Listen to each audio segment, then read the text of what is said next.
Okay dear student, exercise 2.4 का question number 3 solve करेंगे। Without expanding determinants prove that. तो determinant को expand किए बगैर हमने क्या करना है, प्रूव करना है कि ये डिटर्मिनेंट 0 के इक्वल है, ये डिटर्मिनेंट 0 के इक्वल है। तो एक्सपेंड किए बगैर हमने प्रूव करना है। तो देखो, हमें डिटर्मिनेंट्स की प्रॉपर्टीज़ बहुत अच्छी तरह से पता है कि कब डिटर्मिनेंट 0 के इक्वल होता है।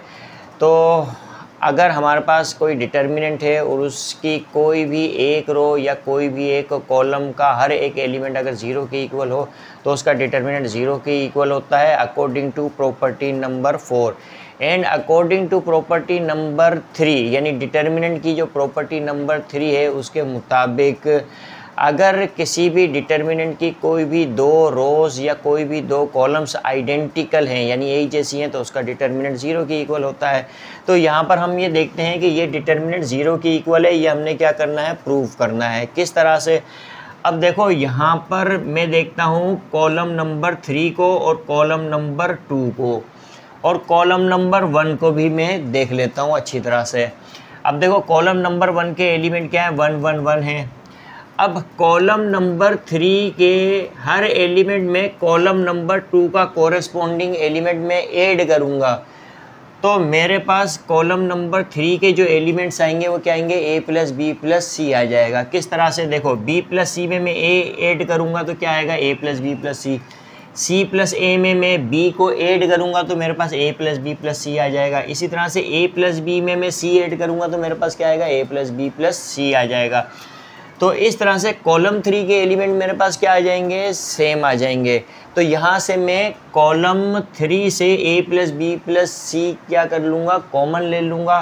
तो कॉलम 3 के एलिमेंट मेरे पास क्या आ जाएंगे, 1 1 एंड 1 आ जाएगा। इसी तरह से कॉलम 1 के एलिमेंट क्या है, 1 1 1, यानी column number 1 and column number 3 के एलिमेंट्स मेरे पास क्या हो जाएंगे, आइडेंटिकल। तो अकॉर्डिंग टू प्रॉपर्टी नंबर 3 अगर कोई भी दो रोज या कोई भी दो कॉलम्स आइडेंटिकल हैं यानी एक जैसी हैं तो उसका डिटर्मिनेंट 0 के इक्वल हो जाता है। तो इस तरह से हम प्रूव कर सकते हैं। तो देखो, मैं क्या करता हूँ, कॉलम 3 के हर एलिमेंट में कॉलम 2 का कॉरेस्पॉन्डिंग एलिमेंट ऐड करूँगा। तो यहाँ पर मैं क्या स्टेटमेंट लिखूँगा, कॉलम 3 में मैं ऑपरेशन परफॉर्म कर रहा हूँ, कॉलम 3 में ऑपरेशन परफॉर्म कर रहा हूँ और कॉलम 3 में मैं क्या ऐड कर रहा हूँ, कॉलम 2 को। ठीक है, तो लिहाजा कॉलम 1 एंड कॉलम 2 को हम एज इट इज़ लिखेंगे। अब ऑपरेशन कहाँ परफॉर्म कर रहे हैं, कॉलम 3 में। अब b प्लस सी में मैं a ऐड करूँगा तो ये क्या हो जाएगा, a प्लस बी प्लस सी हो जाएगा। c प्लस a में मैं b ऐड करूँगा तो a प्लस बी प्लस सी हो जाएगा। a प्लस बी में मैं c ऐड करूँगा तो a प्लस बी प्लस सी हो जाएगा। इस तरह से अब मैं यहाँ से क्या करूँगा, कॉलम 3 में मेरे पास सेम एलिमेंट आ गए यानी a plus B plus C, तो मैं a plus B plus C common ले लूँगा। तो यहाँ पर मैं स्टेटमेंट लिखूँगा, अच्छा ये इक्वल टू मैं क्या लिखूँगा, 0 के इक्वल है। ठीक है, अब मैं यहाँ क्या करूँगा, taking a plus B plus C common from C3। तो कॉलम 3 से a plus B plus C को मैं कॉमन ले लूँगा। तो मैं यहाँ लिखूँगा a प्लस बी प्लस सी। इस तरह से कॉलम 1 एंड कॉलम 2 को मैं एज इट इज़ लिखूँगा, a b c। अब a प्लस बी प्लस सी मैंने कॉमन ले लिया तो यहाँ पे क्या आएगा, 1 1 एंड 1, इस तरह से इक्वल टू 0। अब हम यहाँ पर देख सकते हैं कि according to property number 3 column 1 and column 3 identical है। देयरफॉर ये जो डिटर्मिनेंट है किसके इक्वल होगा, 0 के इक्वल होगा। मैं यहाँ पे लिखता हूँ, since column 1 and column 3 are identical, या सिमिलर भी लिख सकते हो आप, आइडेंटिकल। देयरफॉर ये जो डिटर्मिनेंट है किसके इक्वल होगा, 0 के इक्वल होगा। यानी a प्लस बी प्लस सी इसकी डिटर्मिनेंट की वैल्यू से मल्टीप्लाई होगा और इसका डिटर्मिनेंट किसके इक्वल होगा, 0 के इक्वल होगा, इज इक्वल टू 0। अब a plus B plus C को 0 से मल्टीप्लाई करने पर रिजल्ट 0 आएगा, इज इक्वल टू 0। तो ये क्या हो गया, प्रूव्ड हो गया। तो इस तरह से हमने प्रूव कर लिया।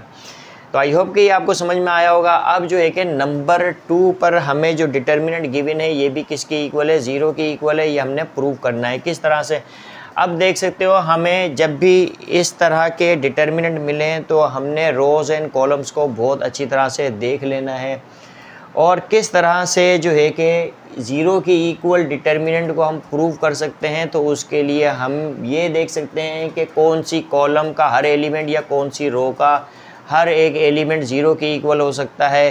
क्या हम ऐसा काम करें, या तो हम क्या ऐसा काम करें कि कोई भी 2 रोज़ या कोई भी 2 कॉलम्स आइडेंटिकल हो जाए जिसके बाइस जो है कि उसका डिटर्मिनेंट 0 के इक्वल हो जाए और हम प्रूव कर लें। तो देखो यहाँ पर 0 तो नहीं होगा, लेकिन अगर मैं इस रो 2 में से रो 1 को माइनस कर देता हूँ तो मेरे पास रो 2 के एलिमेंट 3, 3, 3 आ जाएंगे। इसी तरह से अगर मैं रो 3 में से रो 2 को माइनस कर देता हूँ तो मेरे पास रो 3 के एलिमेंट 3, 3, 3 आ जाएंगे। यानी रो 2 एंड रो 3 के एलिमेंट्स मेरे पास क्या आ जाएंगे, सेम आ जाएंगे। यानी रो 2 एंड रो 3 मेरे पास क्या हो जाएगी, आइडेंटिकल हो जाएगी। तो जब आइडेंटिकल हो जाएगी तो डिटर्मिनेंट 0 के इक्वल हो जाएगा। तो इस तरह से प्रूव हो जाएगा। या तो मैं ये काम कर सकता हूँ, या तो मैं रो में ऑपरेशन परफॉर्म कर सकता हूँ, या मैं कॉलम में भी यहाँ पर ऑपरेशन परफॉर्म कर सकता हूँ। मेरे पास दोनों ऑप्शन है। यानी कि अगर मैं कॉलम 2 में से कॉलम 1 को माइनस करूँ तो कॉलम 2 के एलिमेंट मेरे पास 2, 2, 2 हो जाएंगे।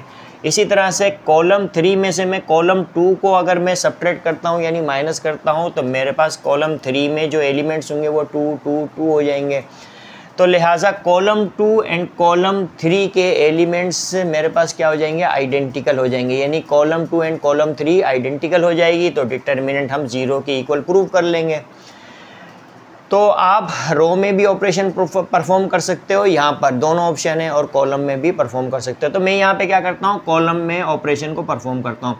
यानी C2 में मैं क्या करता हूँ, ऑपरेशन परफॉर्म करता हूँ और C2 में से C1 को माइनस कर देता हूँ। एंड साथ ही साथ जो है कि मैं C3 में भी ऑपरेशन परफॉर्म करता हूँ और C3 में से मैं सब्ट्रैक्ट कर देता हूँ C2 को।